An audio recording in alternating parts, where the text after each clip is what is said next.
Good afternoon, good morning, good evening, depending on where you are. This is Cuneyt from Sabancı Business School.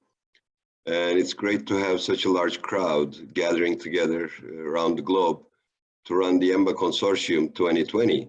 And in its 10th year, it is a remarkable event. And I'm very glad to have heard that there are, I guess, close to 1,000 people connecting in to listen to the inauguration that was yesterday. So today, we will be talking about reflections of COVID-19, which we're all going through for the business world, customers and brands, and end up with a main message, I would say, that would, I think, define the post-COVID period. And as I want to wait for a couple more seconds, because I can see participants.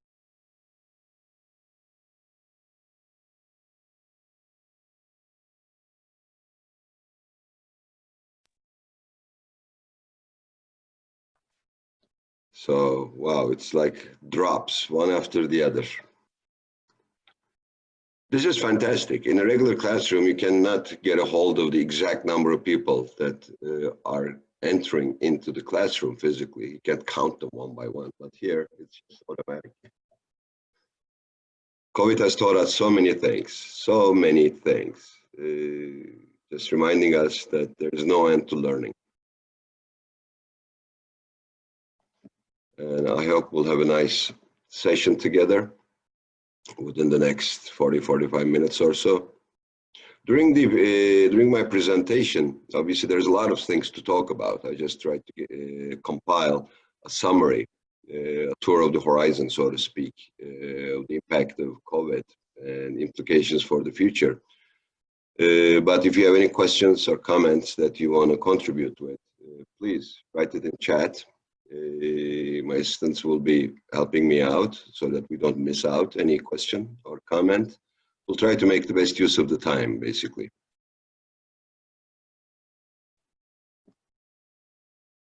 And I want to literally start when we have a round number. And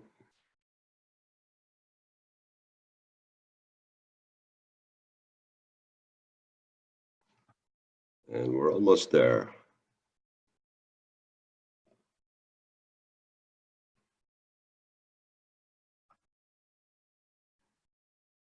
So I'll just go ahead and start for the sake of time, basically. So I'll share my screen and we'll move from there. If you have any questions, again, as I said, please write them on chat or raise your hand. My assistants will help me out with what's going on. Okay, let's put it in the slideshow mode. Well, the name of the game, change, basically. I mean, there's been so much change that's happening. Well, this very event is a good example of the level of change that we're all going through. EMBA Consortium has been live for the last 10 years. So in its 10th year of inauguration, we see that it's done online, globally. Like for the past 9 years, you were basically traveling to different countries, joining into programs for different countries. And obviously we had one at Sabancı Business School. But this year, everyone is all together at the same time, joining in virtually. I mean, I missed 3 physical conferences so far over the last 8 months, which I had planned to attend personally, but all of them were switched to the virtual environment. So life is going on, in short. Life is going on with a lot of adaptation, with a lot of change, but it's important to continue. And even this particular event reminds me of the Muppet Show. I don't know, I think the age group would remember this. This was my childhood or youth, basically. Well, this is what these kinds of meetings remind me of. I've been attending so many such meetings. I'm sure you guys, gals, as well. Basically seeing each other through some windows and interacting and exchanging. And this has been a whole new experience for everyone. At this point, I want to take you to a product that's been around for some time, Encyclopedia Britannica. And Eren, could we just run a quick poll to see if our attendees know for how many years the Encyclopedia Britannica had a print edition? So how many years passed since the first edition of Encyclopedia Britannica until its final print edition came up? Now we are running on the poll and we are over 50 votes yet. Great, great, great. So we'll wait for 5-10 seconds again. And then we can stop it, Aaron, and share the results. Yes. Last 5, 4, and finish. Great. So what do the results show? The 5% is 1 to 50 years, and 32% is 50 to 100 years, 31% is 100 to 200 years, 32% is over 200 years. So okay, we drove over 3 options. Okay, great, great, great. Well, quite of an equal split beyond 50 years. Well, the prize goes to those who gave more than 200 years, gave the answer. So in 2012, after 244 years of existence, Encyclopedia Britannica basically published its final print edition. So it's a collector item right now. Now, why is this significant? Well, to make sure to understand the significance of this, which I think carries an important message for all of us, is to remember what has happened during the almost 2.5 centuries that such a strong product has been around. Just some reminders to you. I mean, to say the least, we had 2 world wars. There were a lot of countries founded, countries lost. We went to space. Well, currently we have smart devices, but in due time there was a lot of technology development, let alone the startup of electricity and bulbs. So these things are extremely significant on their own, but yet Encyclopedia Britannica endured until 2012. So the key message I want to underline here is change is not new. Change has been taking place already. This was, with or without COVID, the development in the whole world was going through extremely strong level of change that was changing everything that we do, anything and everything, most speak. And at this time, we saw COVID. All of a sudden, COVID-19 hit. And it didn't hit just one particular region, one particular area, one particular industry, one particular company. It hit everybody. Let's remember some of the impacts. So I'll just give you a broad overview of what was going on with some focus on some things. But making reference to Simon Sinek, who says, always plan for the fact that no plan ever goes according to plan. Well, as you know, in management, planning, strategic planning is of uttermost importance. We need to plan, but coming from practice, we all also know that plans exist, but in execution, plans are revised, plans are changed, sometimes in a small manner, sometimes in a significant manner. But in this era, change is the name of the game. So we're in the mode of dynamic planning, so to speak, that every plan will be revised, will be replaced by another one, and we should be operating with multiple plans coexisting at the same time. Well, this is not easy. This is not easy because planning results in resource allocation, prioritizations, assignments, etc. But so when the plan changes, all of the work that has been done and put into execution will have to change as well. So, and in this way, when we see who COVID-19 will impact, it's obviously you, either at a personal or professional level.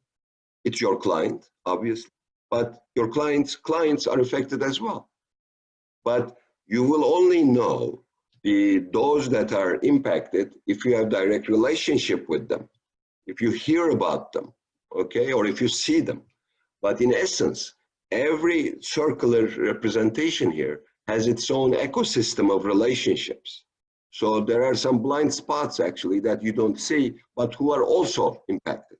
So it's actually everybody and the whole system. We're not talking about the automotive industry being hit. We're not talking about retail being hit. We don't talk about employees being hit or a particular region of the world being hit. We're talking about everybody and the whole system. That's the main significance of the impact of COVID-19. You cannot take it down to a certain group, certain region, certain industry. So with that in mind now, what we had before COVID-19 was the VUCA environment, as you know. I mean, volatile, uncertain, ambiguous, and complex. And we were talking about disruption, change, transformation, obviously innovation, coming out with new ideas, digitization, etc. What happened after this? Did we forget all this? By no means. In the post-COVID era, it's everything on the left taken to the nth power and can go to infinity, I guess.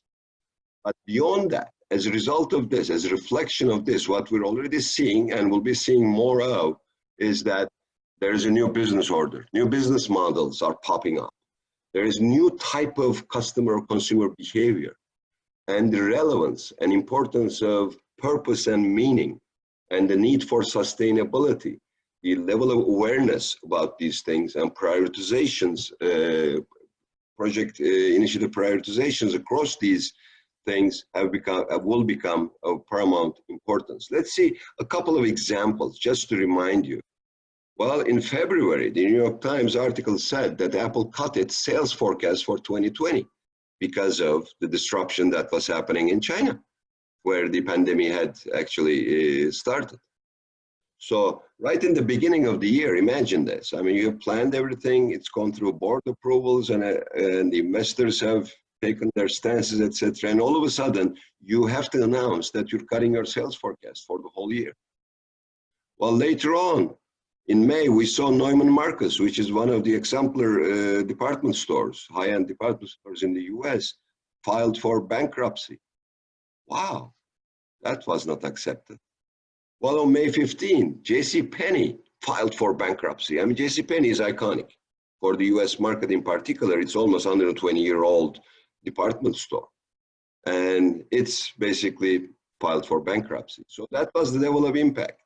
Well, some other reflections of what was going on was that all of this change has obviously had a big hit on retailing, but had a big boost on e-commerce or online retailing. So although the physical retailing was coming down almost 11%, we saw online growing at a faster pace. Well, another research that was published in July reports that the online grocery sales were forecasted to be shifting towards online or at a certain level. But in the post-COVID environment, we're seeing that all those forecasts are increased at least 40–50%. Now, these are new messages because it disrupts the whole structure of the retail industry and the ecosystem around it, where delivery, effective delivery, has become the main battleground. And not every company is prepared for this. Well, this was just a couple of examples from the past few months. But has these stopped? No.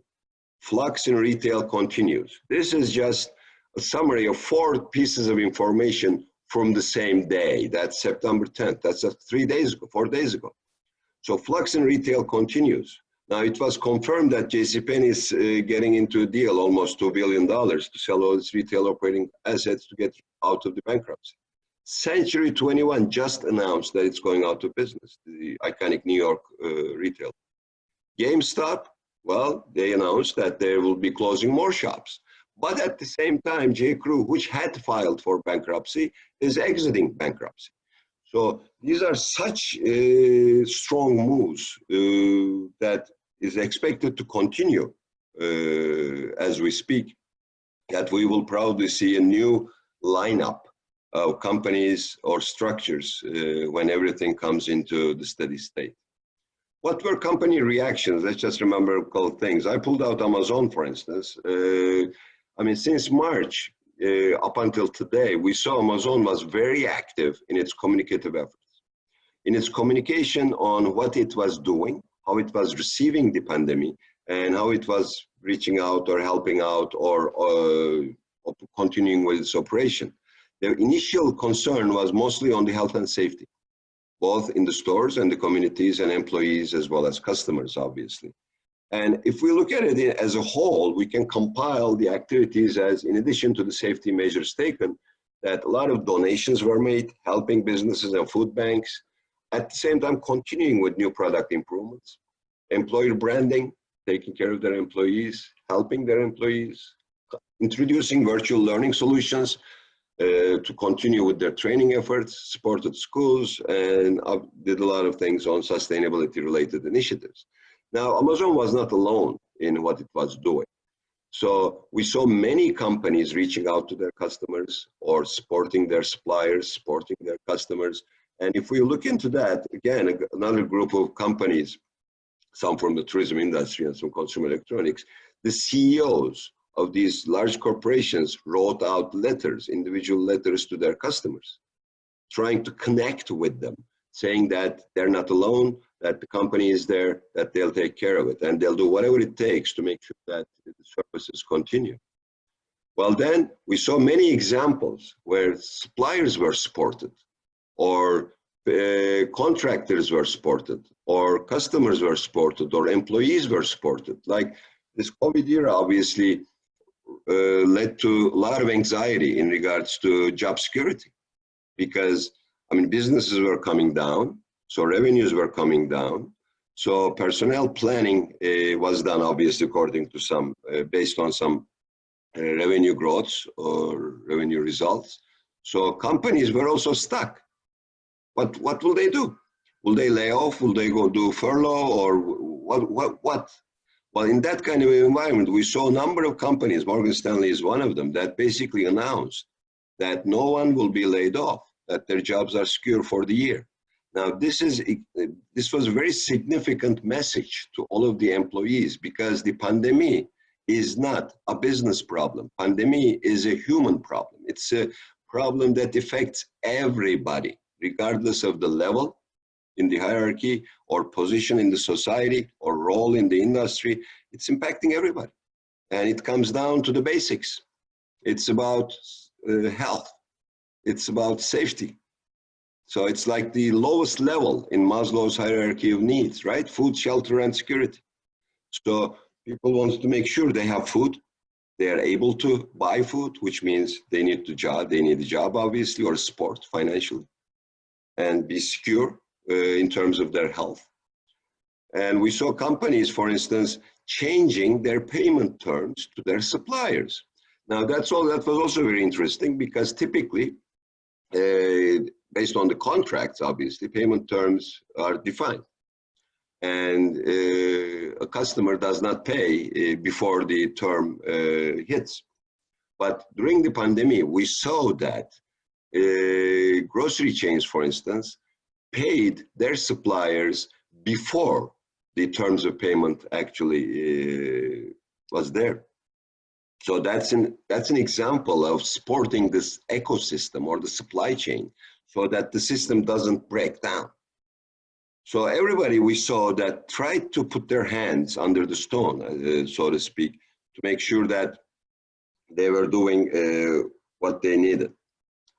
And we also saw a number of companies, basically, in addition to their regular manufacturing, using the manufacturing equipment or setting up the required equipment to manufacture masks or ventilators or different devices that hospitals needed or people needed. Like, I mean, New Balance coming out with this, and now there's a whole fashion of masks, as you know. So many companies, whether the luxury end or at the commodity end, are coming up with these kinds of products. And we saw a lot of companies doing this, reaching out. But at the same time, we saw a lot of shutdowns. Even shutdowns on online. Well, I mean, how can that happen? Like, there's a lot of demand on the online, but online sites are shut down. Well, basically, they lacked the infrastructure to be able to support the delivery that was needed. So it's not just about selling it online. You have to make it accessible. You have to take the product to the customer. So, but the system was not ready as a whole. Even Amazon Prime which commits to like 1 day or 2 day delivery, had problems, significant problems. They could not deliver. And this delivery issue is still on the table. It has not gone away. They're doing much better. A lot of companies are doing much better now after all these months, but still, it's not solved. We also saw a lot of brands working around their logos or different messages, basically sporting the messages of staying inside and keeping distance from others to slow down or the spread of the virus. Like the famous Colonel of Kentucky Fried Chicken had to put a mask on, as you can see. Or, I mean, the Kappa twins, the Kappa couple had to separate. So all these examples are different examples from different industries. Companies or brands speaking out, reaching out to the customers to underline the key messages of staying inside and keeping distance. These messages are still on air, as we all know, in all countries around the world. So in addition to enforcing, in addition to these kinds of messages, we also saw a lot of adjustment, a lot of adaptation, a lot of creativity popping up and moving on. Well, a discount market, for instance, is known for a low-cost operation. That's the definition of the business, right? And they don't deliver because delivery means extra cost. But we saw, that's an example from Turkey. A101 is a discount market in Turkey with about 7,000 stores. They installed home delivery. They basically got this whole fleet of trucks to do home delivery. A discount store doing delivery. I mean, can you imagine this? This is not typical, but companies had to do something to reach out. Another example is this company here, this company, Kill the Company here, who is actually a men's fashion retailer. Well, they created a new category for home goods and started selling pasta, toothpaste, detergent. I mean, can you imagine that? So we always talk about business models, what's merchandise definition, etc., positioning, and all those things. But companies had to come up with these things. They're not doing it anymore in that manner, but that's what was done. Some companies found an opportunity to further connect with their customers and engage them, like Thai Airways from Thailand. Well, in their loyalty program, they rewarded their Royal Orchid Plus members with free miles for staying at home during the coronavirus. They were able to track them through their apps, and the longer they stayed, the more miles they got. So look at this. They're both giving out the message of stay inside, and they're rewarding, thereby continuing or strengthening their engagement and connection with their customers at the same time in an area that's very relevant for their business. And many other examples came up like that. But still today, many research basically underlines the fact that beyond health and safety concerns, pricing, experience, and promotions will be most important ways to survive in the post-COVID environment. And obviously companies will be trying to do a lot of, make use of a lot of technology to do better on these things. And the practice of shopping online, which had increased so much, will not go away. It will actually continue, but there will obviously be a steady state reached after a while. Well, what about some marketing communication? Well, this is an advertisement from about 100 years ago, from a century ago on AT&T. And that was an ad that was posted when there was quarantine again due to the pandemic of that time. So they continued to communicate. Well, when asked to consumers whether brands should continue to advertise or communicate during such a crisis period, the results were mixed. I mean, just over a third said yes, they should, but over a quarter disagreed with this. So we saw some brands taking on and continuing with their advertisements with revised messaging. An example is Nike, for instance. They came up with the motto, play inside, play for the world. So again, emphasizing the message of staying inside, but also making reference to the fact that the pandemic or the issue is a worldwide issue. Now let's consider something.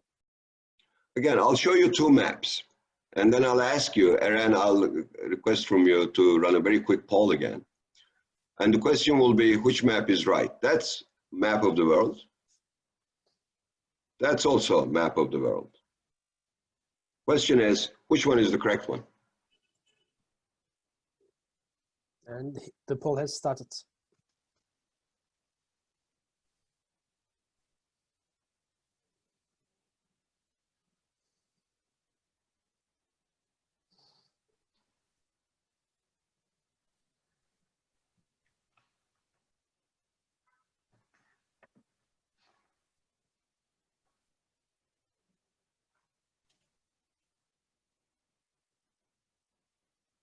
I think we're into it. Okay, last 5 seconds. And we are finishing the poll. Great. Now, So, Eren, which one is the correct one? As we'd like to go from numbers, first choice, the World Map 1 has 15%. World Map 2 got 3%. Neither one got 22%. And it depends got the 60% of the all votes. All so right, great. I'm glad to hear that. The winner says, obviously, it depends. And what does it depend on? Your perspective. So that's the perspective you have will define the quote unquote right answer in your opinion. Well, the first map shows the northern hemisphere at the top. The second map shows the northern hemisphere at the bottom. So those countries, as Turkey is one of them, obviously, that are in the northern hemisphere, those countries we see maps like in map number 1. But in Australia, for instance, the map is map number 2. So the question is not trying to identify which one is the correct one. The question is to be able to assess, look into the picture and assess and understand the concept or the information or the message within what we see. Because different ways of looking into the same picture may result in different reactions.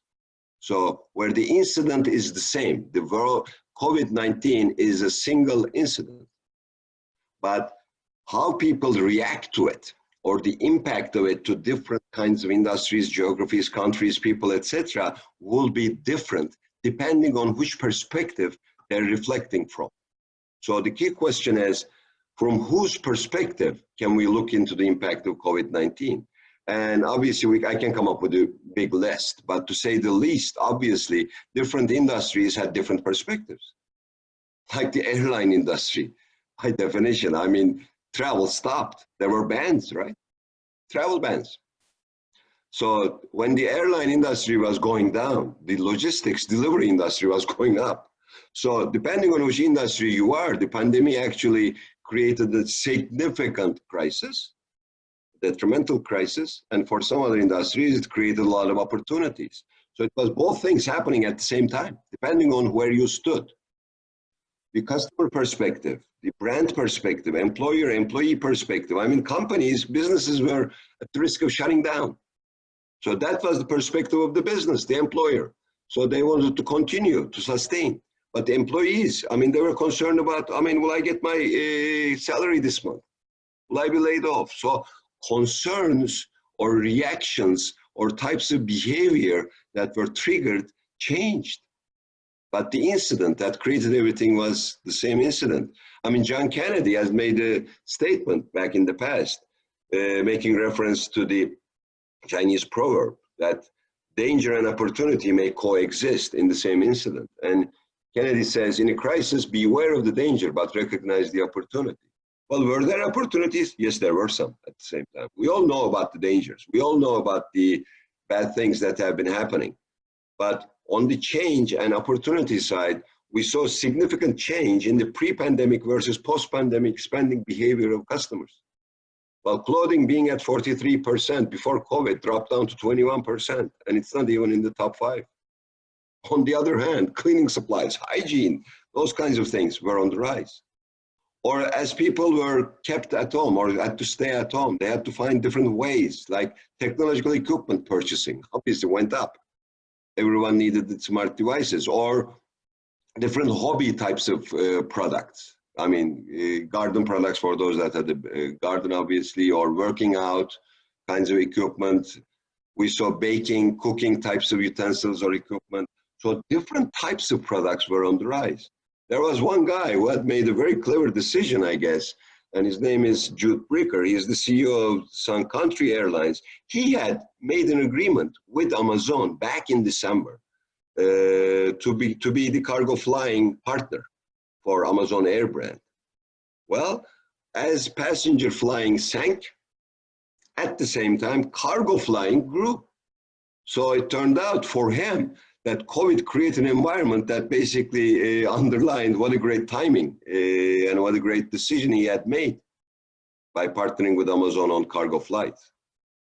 Another product for you. I don't know if you ever use this product. It's particularly very well known among campers, those that go out to the mountains, etc.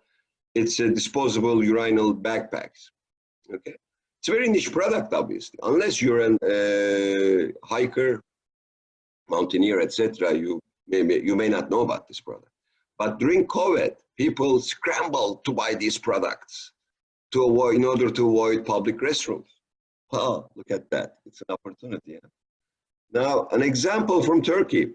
One of our EMBA students had shared this. It's from one of the largest glass manufacturers in the world, Şecam company. They came up with a new technology that deactivated viruses and bacteria. So a new flat glass product for separators in restaurants. Now we're all accustomed to seeing these glass separators in retail counters, the cashiers, or in restaurants, or in classrooms, etc. So again, the relevance of the functionality of the product has obviously given it a big boost.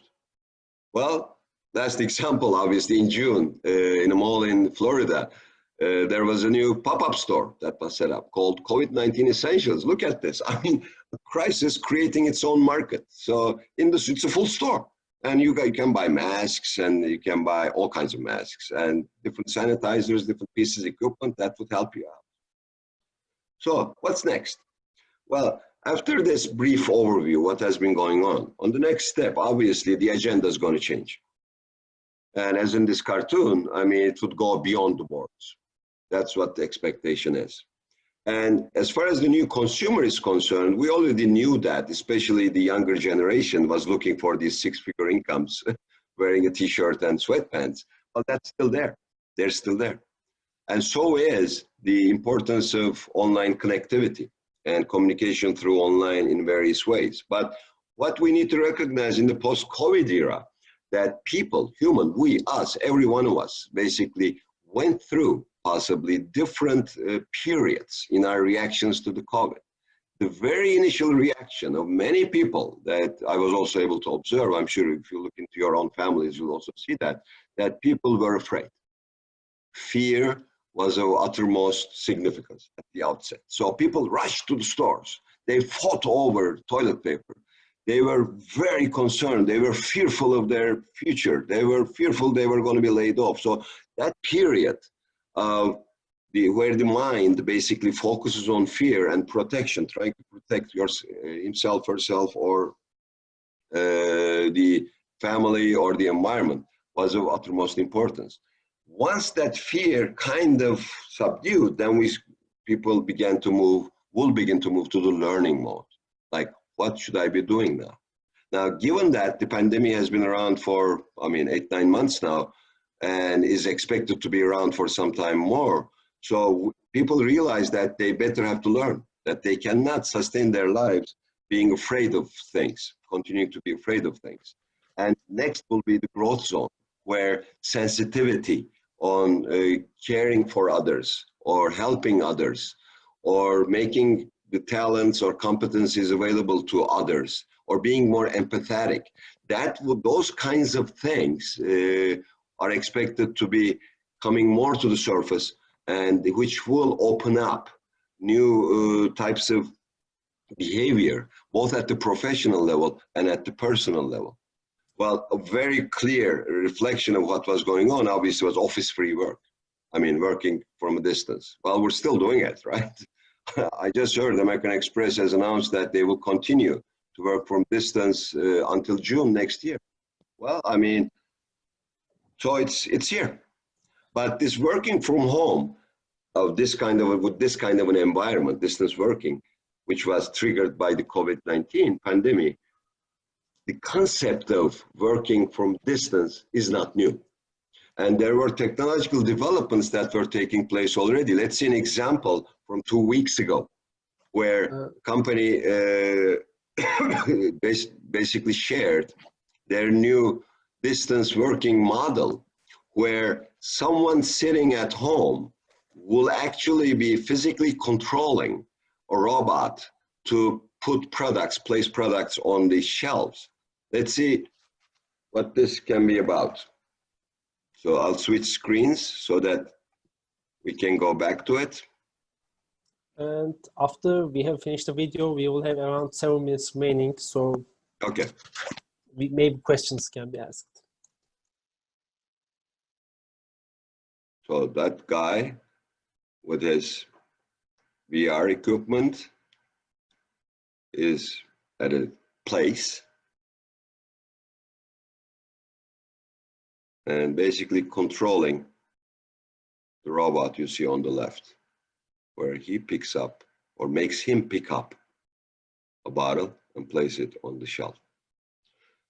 So that's just one example. I'll just stop that short so that we continue with the message. So bear in mind that COVID did trigger some things that were already happening, but as things change was already going on with COVID, we saw the rate and depth of change to have increased significantly, okay? So things were already happening and they will continue to happen. I'll just leave this as a reference for you. McKinsey just published another research result like 5 days ago, where one of the main findings is the importance of speed. What do companies care for to be able to change their organizations in the post-COVID era, and speed is the name of the game in that regard. Now, in short, in COVID-19, we're in a live laboratory. Okay, we should keep that in mind. We're in a lab and we're actively living in the lab. We're not just observing it, okay? We're one of the actors. So this pandemic has expedited the rate and depth of change, impacted the course and direction of change, and has also led to significant questioning of right and wrong from a humane and sustainability perspective as well, and has put forward the notion of purpose significantly. So in other words, now we're talking about a balance, about a balance between the brain and the heart, between the rational and the emotions. So it reminded everyone that how we feel, how we want to live is as important as, or maybe more, than other functional decisions that we may take, where we see the new guiding light for business and brands to be purpose. And this was actually underlined back in December in the World Economic Forum Davos Manifesto, where it was underlined that the purpose of a company is to engage all its stakeholders in shared and sustained value creation, not just the shareholders. Now, this message had been around for some time in social responsibility projects and the like, but now it is the main agenda. And research also shows that there is a significant gap between what companies say that they're doing about it versus what they actually do. So the notion of difference between stated and activated purpose comes into play. We've been seeing examples of companies being either forced or basically making their own decisions to help out with climate change or sustainability related or ethics issues, different coalitions being formed One of the latest back in August, like a month ago, was the Coalition of Action to End Food Waste, where we saw a number of companies from around the globe. There's also one from Turkey, like Migros Ticaret, coming together and signing on a series of projects and initiatives to decrease and then to end food waste, which is a significant problem. Well, brands dealing with purpose-related issues is not something new. Now, again, this was the incident that happened about 2 years ago when Colin Kaepernick, a very well-known celebrity-like National Football League player in the US, kneeled down when the national anthem was on in response to his protest for racial inequality. Well, then research that was done in that time also focused that people, 2 in 3, would buy or boycott a brand based on its stand on social issues. So what did, for instance, Nike do as this incident was happening? Let's have a quick look. Or embracing him as the face of its. The New York Times is reporting that Nike almost dropped Colin Kaepernick from its brand before embracing him as the face of its latest campaign. According to the report, Nike's sports marketing group was unsure what to do with the controversial quarterback who was unemployed after kneeling before NFL games to protest racial inequality. But just before cutting ties with Kaepernick, Nike's top communications executive convinced his colleagues to avoid negative publicity and retain the athlete instead. However, Kaepernick stayed unused on Nike's roster of athletes. So, oops, let's go back. So we saw that the same similar thing happened, right, 2 weeks ago, when the NBA teams basically boycotted that night's games. This happened, I mean, like, as I said, like 10 days ago or so, or maybe about a month ago. Okay, so the issues are going on, but the main message is that people of today seem to be more sensitive in regards to what brands stand for. That brands are not just products or services that give functional benefits, but they have a meaning. They have to have a purpose. So purpose-led branding or being legitimate brands seem to be very important.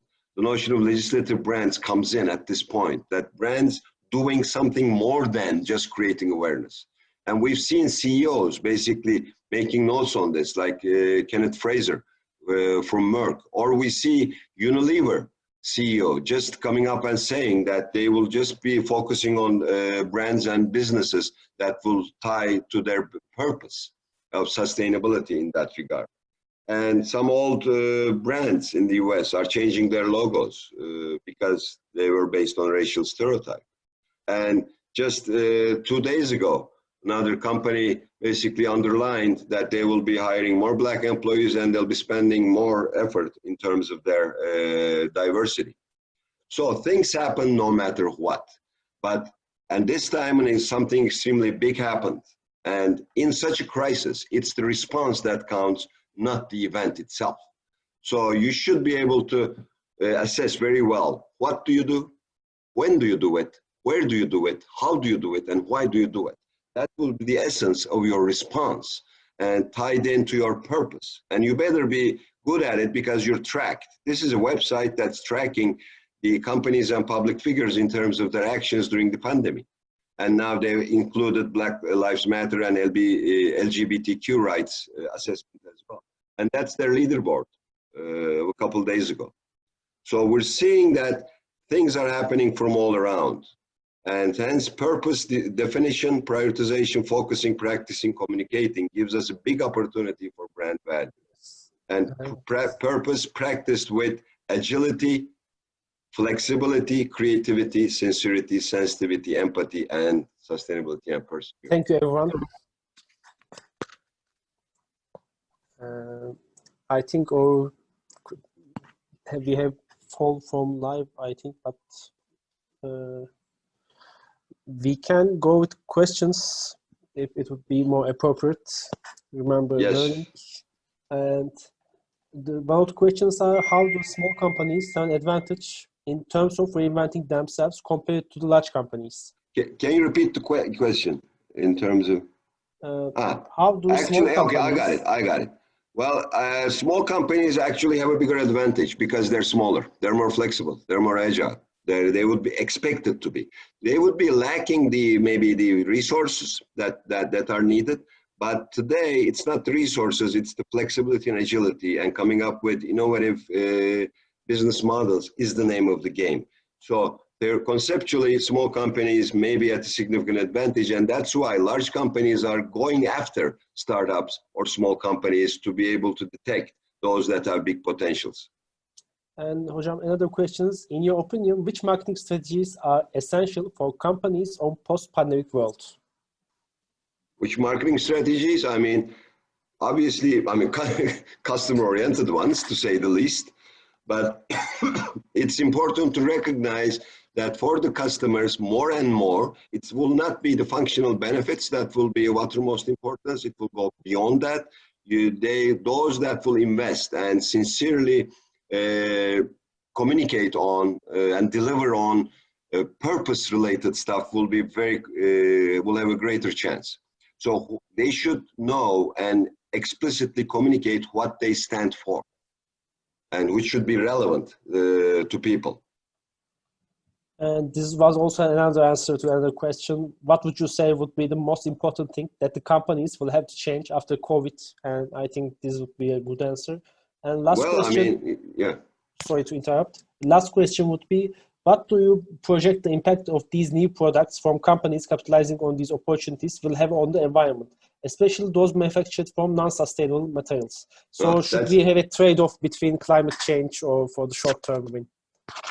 Well, I'm more on the optimistic side on this. Obviously, it's a big concern. I mean, coming up with these new products that actually create more damage to the environment is not the way, obviously. That's not a trade-off that I would want to pay, and I'm sure nobody would want to pay. So it's about balance. It's finding the balance. It's trying to do both at the same time, not prioritizing sales over sustainability. So those companies will be at a better position in the long run, in the mid to long run, who actually take on the issues of sustainability and purpose seriously and sincerely and actually practice, compared to those who may be earning or winning in the short term, looking for quick wins. So the pandemic reminded everyone that the world is not there to stay forever on its own unless we do something about it. And I'm very glad to see and read and observe that more companies are actually aware of this, making this an agenda item. And optimistically, I hope that the actual practice will continue along that same way. Thank you. Thanks for the answers and the questions. And I think we should be closing as we extend over time. I think the encore in para would be a great closing line, and it's all yours for closing lines. Okay, thank you, Aaron. So Michelangelo said this at age 87, that he was still learning. Well, I mean, don't forget this. This era is the era of learning, continuous learning, and unlearning and relearning at the same time. And in this process, believe in yourself, no matter where you are, which industry you're in, the power will be inside you. And I would thank you for your attention and wish you an enjoyable and fruitful life journey.